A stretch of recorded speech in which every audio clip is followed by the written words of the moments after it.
Olá, pessoal. Espero que vocês estejam bem.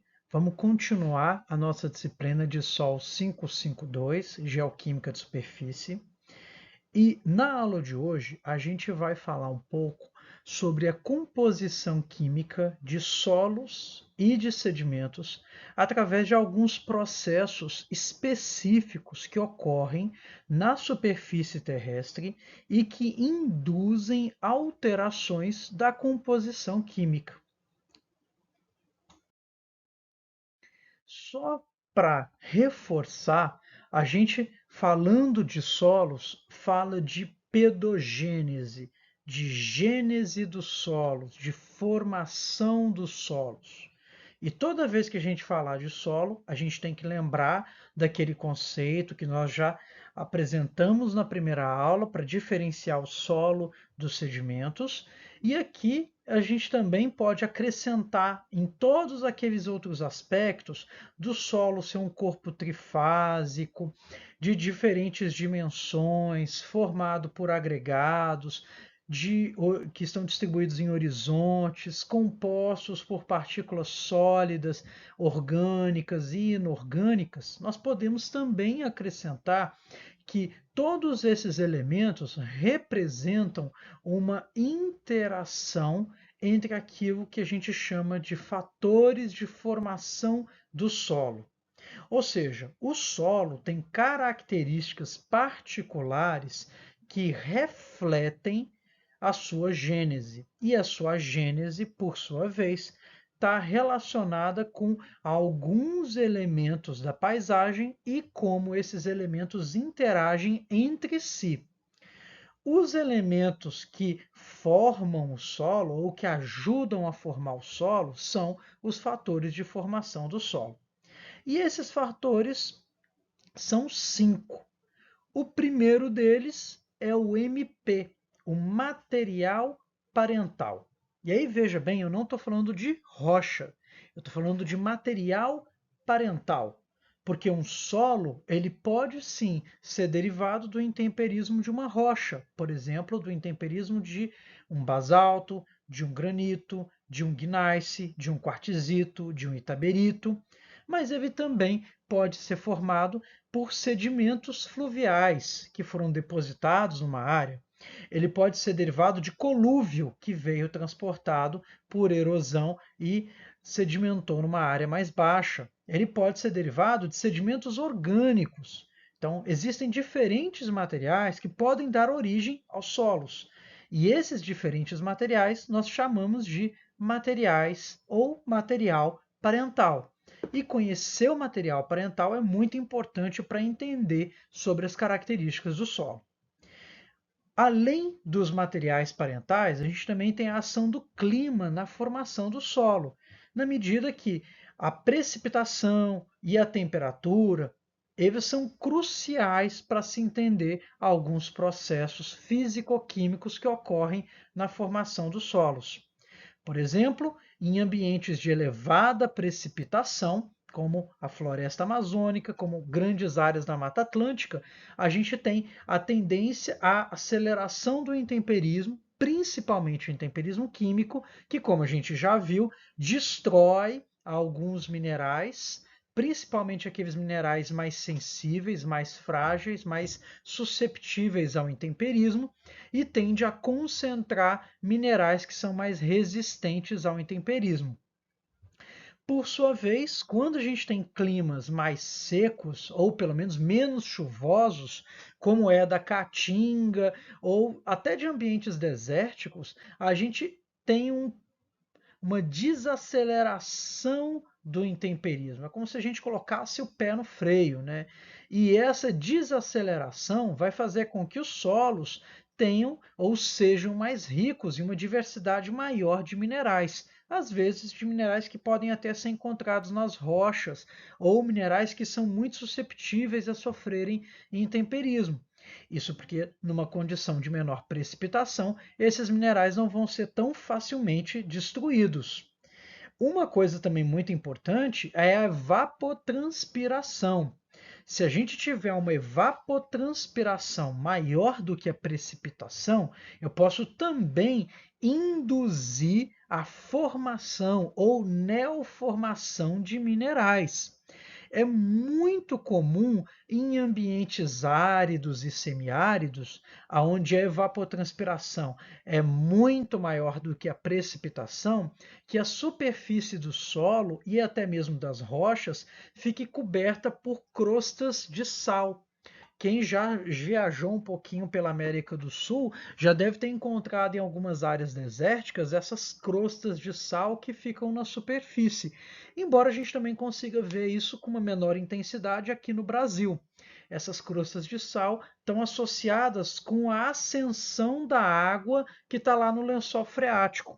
A água que está no lençol freático, que veio do período chuvoso, veio lavando o solo na medida que penetrava ou que permeava através do solo. Quando essa água encontra o lençol freático, ela acumula todos os elementos químicos que ela veio trazendo na medida que ela foi lavando o solo, e também essa água está em contato com as rochas, que também estão liberando elementos químicos.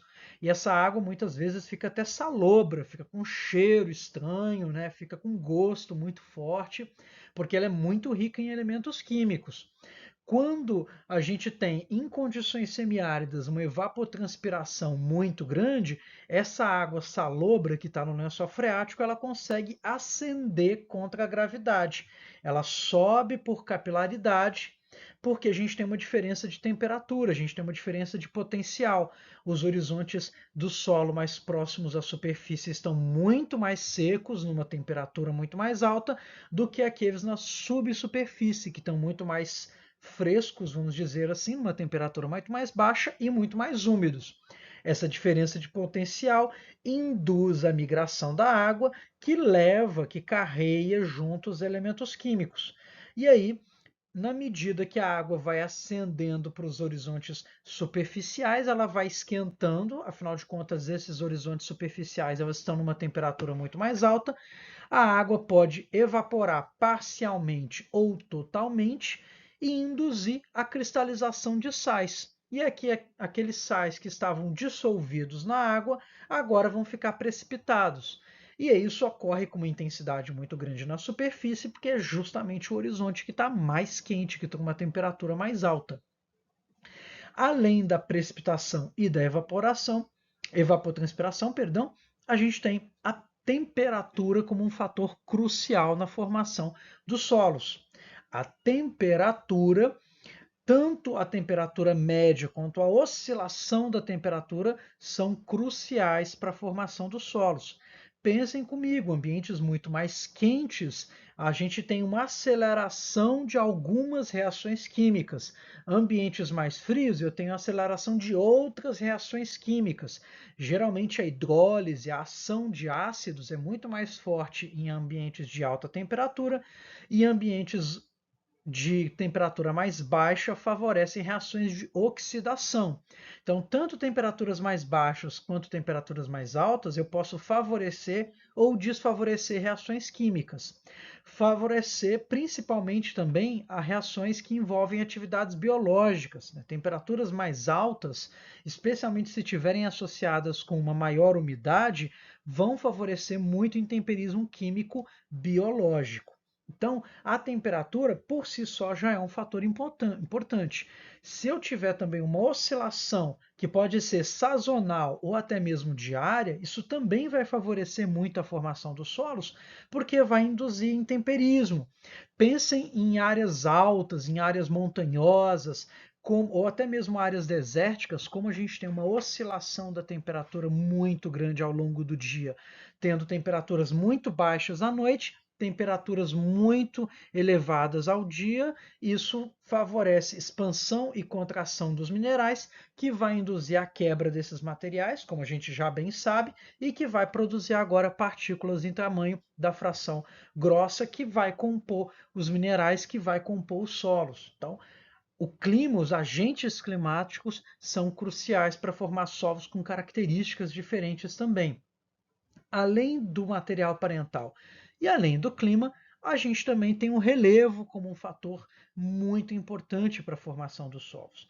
E o relevo é crucial porque ambientes mais declivosos têm uma tendência natural a induzirem processos erosivos. E os processos erosivos, principalmente se tiverem uma intensidade elevada e se forem frequentes, vão formar ou vão induzir solos a serem mais rasos, onde a rocha ou o material parental esteja mais próximo da superfície.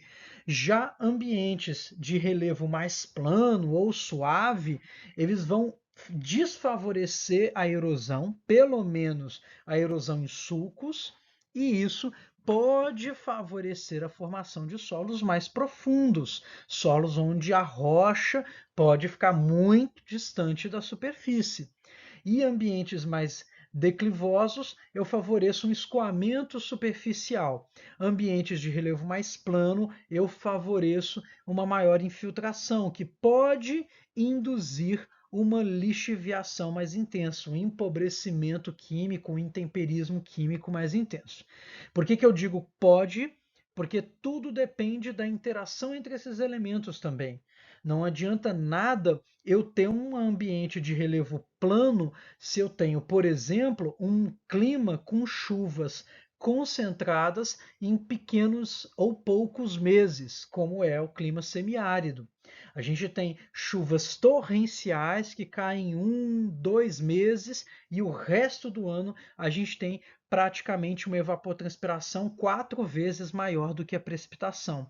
Isso faz com que a gente também tenha muita erosão, mesmo o relevo sendo plano. Por quê? Quando cai a quantidade de água naquelas chuvas torrenciais, cai uma quantidade de água muito acima do que o solo consegue absorver. Isso faz com que a gente tenha um excesso ou um excedente de água que vai correr superficialmente e, consequentemente, vai induzir muita erosão nos horizontes superficiais, removendo partículas e elementos químicos que estão nas camadas superficiais. Então vejam que os solos eles vão ter características diferentes e essas características vão depender individualmente de cada elemento, de cada fator de formação, mas também da interação entre esses fatores.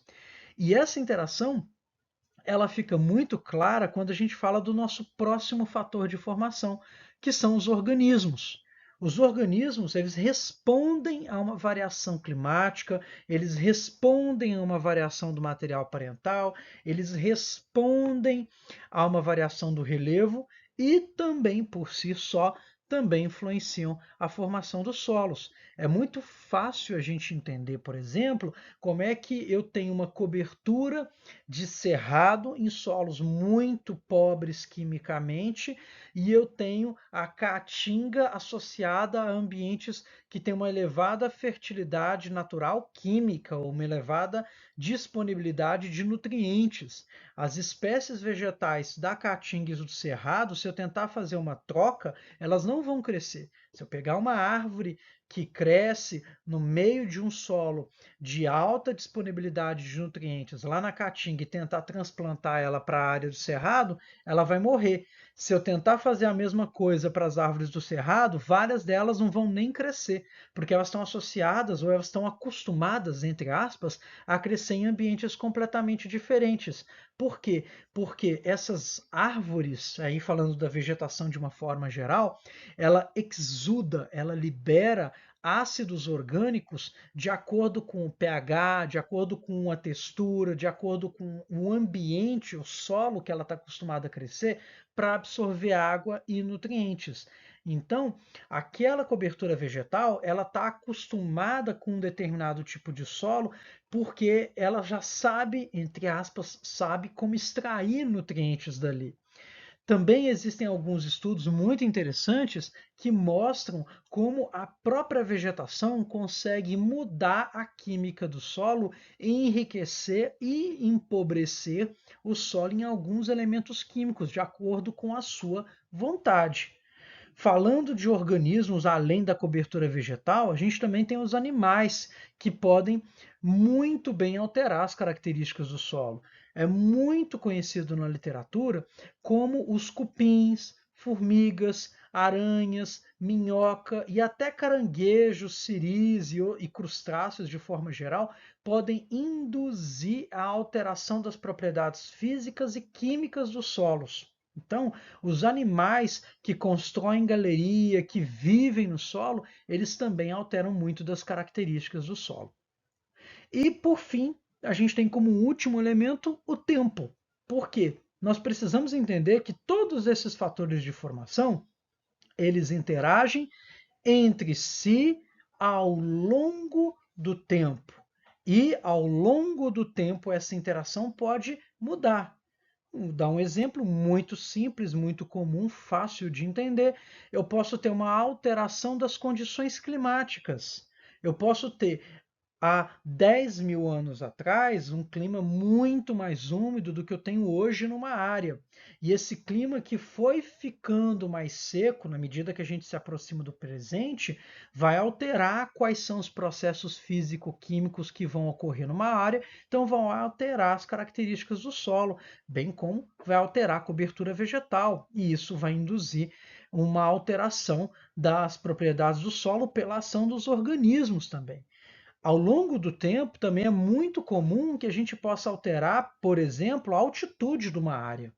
Porque ao longo do tempo geológico, a gente tem um surgimento dos continentes ou rebaixamento de uma área, não é? Atividades de falhamento, terremotos, atividades tectônicas que podem favorecer ou desfavorecer a erosão. Se eu jogo uma área para cima por atividade tectônica, eu aumento a sua altitude e isso favorece ou induz muito mais erosão. Por outro lado, se eu tenho rebaixamento de uma área por tectonismo, eu desacelero a ação dos agentes redutores e agora erosivos, perdão, a ação dos agentes erosivos, e agora eu induzo muito mais acúmulo, eu induzo muito mais sedimentação. Então, qualquer um desses elementos que a gente pensa, que a gente vê, eles podem também mudar ao longo do tempo. E isso vai induzir mudanças nas características do solo. Só para a gente dar um gostinho do que a gente vai começar a falar a partir de agora, vamos pensar no processo de melanização. E aí, o que esse processo expressa está no próprio nome. Melanização vem de melanina, que está associado com escurecimento, com pigmentação, né? A melanização é um processo que reflete o escurecimento, ou como a gente gosta muito de falar, a redução do valor e da croma de um horizonte. Ou seja, um horizonte, geralmente horizontes superficiais, ficarão com cores mais escuras ou mais brunadas, ou ele simplesmente vai ficar preto se existir um processo que induz uma decomposição parcial da matéria orgânica. Então, vamos lá. Eu tenho um processo que expressa o escurecimento dos horizontes superficiais do solo. E esse escurecimento ele está associado à adição de matéria orgânica, porque existe atividade primária que produz folha, que produz lenha, que produz raiz e organismos vivos que também estão interagindo, animais que estão interagindo nesse solo, mas que quando esses animais ou quando esses vegetais morrem, esse material orgânico é incorporado à superfície do solo e os micro-organismos vão começar a decompor, a destruir, a oxidar aquele material orgânico. Essa parcial decomposição vai produzir aquilo que a gente chama de humus, uma das partes da matéria orgânica do solo que vai ter um poder pigmentante muito grande e que então vai escurecer o horizonte superficial. Logo, então, entender que Solos que passam pelo processo de melanização indicam ambientes com uma produção primária, mediana ou alta. Solos que tiverem seus horizontes superficiais escurecidos ou brunados indicam para a gente que aquele ambiente tem ou teve no passado uma cobertura vegetal relativamente densa ou densa, que foi suficientemente densa para garantir um aporte de material orgânico ao solo e que esse aporte tingiu os horizontes superficiais. Então, toda vez que a gente vê um solo cujos horizontes superficiais são mais escuros, mesmo que hoje ele não tenha uma cobertura vegetal densa, eu sei que no passado ele teve, ok?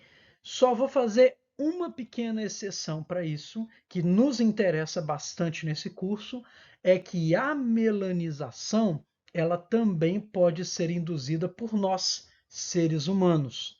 A gente vai falar nas próximas aulas que nós, seres humanos, também podemos tingir os horizontes superficiais, com o mesmo processo que a natureza, entre aspas, ou sem a ação humana, pode acontecer através de, por exemplo, o sepultamento de indivíduos humanos ou os sepultamentos ou a disposição de resíduos orgânicos, né? A gente pode pensar, por exemplo, numa comunidade indígena antiga que enterrava seus entes queridos ou que enterrava o lixo das suas cozinhas.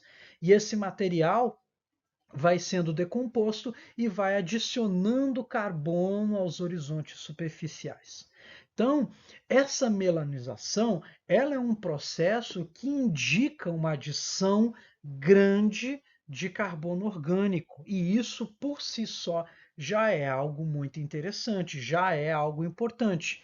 Ela diz para a gente que aquele ambiente tem ou teve uma cobertura vegetal densa e ou eu tive uma ação humana que induziu, que incorporou carbono àquela área. Jota, como é que eu posso diferenciar esses dois ambientes, onde eu tive ou não uma ação humana? É muito simples, a gente vai abordar mais à frente, mas eu posso colocar aqui agora. Por exemplo, a presença de artefatos ajudaria bastante. Se eu encontrar em meio a esse horizonte mais brunado, escurecido ou de cor preta, artefatos como cerâmica ou até outros fragmentos, carvão, cinzas ou qualquer outro tipo de material, opa, parece que esse horizonte brunado, parece que essa melanização foi induzida por seres humanos, ok? Mas a gente vai abordar mais à frente como isso altera um pouco a química dos solos. Nas próximas aulas, a gente vai falar de como outros processos alteram a composição química, principalmente a gente está bem focado na parte química desses solos, porque isso conta para a gente muito dos processos que ocorreram ou que ocorrem nesses ambientes. Ok? Até logo!